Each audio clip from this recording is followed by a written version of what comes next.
Hello friends, പുതിയൊരു വീഡിയോയിലേക്ക് സ്വാഗതം. നമ്മൾ YT സ്റ്റുഡിയോ ആപ്ലിക്കേഷൻ ഇപ്പോൾ ഓപ്പൺ ചെയ്യുമ്പോൾ പലർക്കും ഇത്തരത്തിലൊരു നോട്ടിഫിക്കേഷൻ വന്ന് കാണും. Starting in November we are simplifying ad controls for pre roll, post roll, skippable and non skippable ads എന്ന് പറഞ്ഞ്.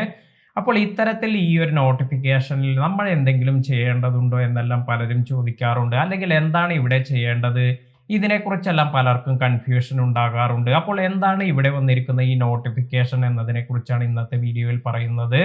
അപ്പോൾ ഇവിടെ പറഞ്ഞിരിക്കുന്നത് ക്രിയേറ്റേഴ്സിന്റെ റവന്യൂ എല്ലാം വർദ്ധിപ്പിക്കുന്നതിന് വേണ്ടി ആഡ്സ് ഫോർമാറ്റിൽ കുറച്ച് ചേഞ്ചസ് എല്ലാം യൂട്യൂബ് അപ്ലൈ ചെയ്യാൻ പോവുകയാണ് എന്നാണ്. അധികം താമസിയാതെ തന്നെ ഈ ചേഞ്ചസ് എല്ലാം നമുക്ക് കാണാൻ സാധിക്കും. അപ്പോൾ എന്താണ് ഈ ചേഞ്ചസ് എന്ന് നമുക്ക് നോക്കാം. പുതുതായി വന്നിരിക്കുന്ന അപ്ഡേറ്റ് എന്ന് പറയുന്നത് we are removing the individual ad choice for pre rolls, post roll, skippable and non skippable ads എന്നാണ് പറഞ്ഞിരിക്കുന്നത്. അപ്പോൾ ക്രിയേറ്റേഴ്സിന് നേരത്തെ ആഡ് ചോയ്സസ് എല്ലാം ആഡ് ചെയ്യാനുള്ള ഓപ്ഷൻ എല്ലാം ലഭിച്ചിരുന്നു. അതായത് പ്രീ റോളിന്റെ അതുപോലെ post roll, skippable and non skippable ആഡ്സിന്റെ കാര്യത്തിൽ ഇത്തരത്തിൽ നമുക്ക് ചോയ്സസ് എല്ലാം ആഡ് ചെയ്യാൻ സാധിച്ചിരുന്നു.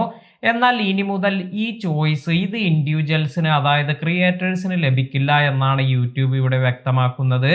അപ്പോൾ യൂട്യൂബ് തന്നെ നമ്മുടെ വീഡിയോയിൽ pre roll, post roll, skippable or non skippable ads ഇത് എവിടെയാണ് കൊടുക്കേണ്ടത്, ഇത് അപ്രോപ്രിയേറ്റ് ആയി നൽകും.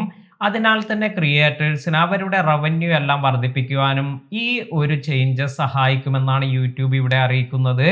എന്നാൽ അടുത്തതായി ഇവിടെ ഒരു ആഡ് ചോയ്സിന്റെ കാര്യം ഇവിടെ എടുത്തു പറയുന്നുണ്ട്. അതായത് മിഡ് റോൾ ആഡ്സ്, ഈ കാര്യത്തിൽ ചേഞ്ചസ് ഒന്നും യൂട്യൂബ് വരുത്തിയിട്ടില്ല എന്നാണ് പറയുന്നത്. നിങ്ങൾ ഇപ്പോൾ ഉദാഹരണമായി ഒരു 10 മിനിറ്റ് വീഡിയോ എല്ലാം അപ്ലോഡ് ചെയ്യുകയാണെങ്കിൽ ഇതിൽ എവിടെയാണ് നിങ്ങൾക്ക് മിഡ് റോൾ ആഡ് വരേണ്ടത് എന്നെല്ലാം സെറ്റ് ചെയ്യാൻ സാധിക്കും. അതായത് വീഡിയോ അപ്ലോഡ് ചെയ്യുമ്പോൾ നമുക്ക് മിഡ് റോൾ ആഡ്സ് എവിടെയാണ് വരേണ്ടത് എന്ന് സെറ്റ് ചെയ്യാം. ഈ കാര്യത്തിൽ ക്രിയേറ്റേഴ്സിന് തന്നെ ഇത് സെറ്റ് ചെയ്യാൻ സാധിക്കും. ഇതിൽ മാറ്റമൊന്നും വരുത്തിയിട്ടില്ല എന്നാണ് യൂട്യൂബ് അറിയിച്ചിരിക്കുന്നത്.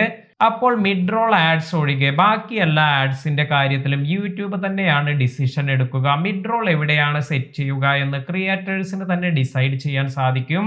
അടുത്ത മാസം ആദ്യം മുതൽ തന്നെ നമുക്ക് ഇത്തരത്തിലുള്ള ഈ ചേഞ്ചസ് എല്ലാം യൂട്യൂബിൽ കാണാൻ സാധിക്കും. ഇന്നത്തെ വീഡിയോ നിങ്ങൾക്ക് എല്ലാവർക്കും ഉപകാരപ്പെട്ടു എന്ന് കരുതുന്നു. വീഡിയോ ഇഷ്ടമായെങ്കിൽ ലൈക്ക് ചെയ്യാനും ഷെയർ ചെയ്യാനും മറക്കാതിരിക്കുക. പുതിയ അറിവുകളുമായി മറ്റൊരു വീഡിയോയിൽ കാണാം. താങ്ക്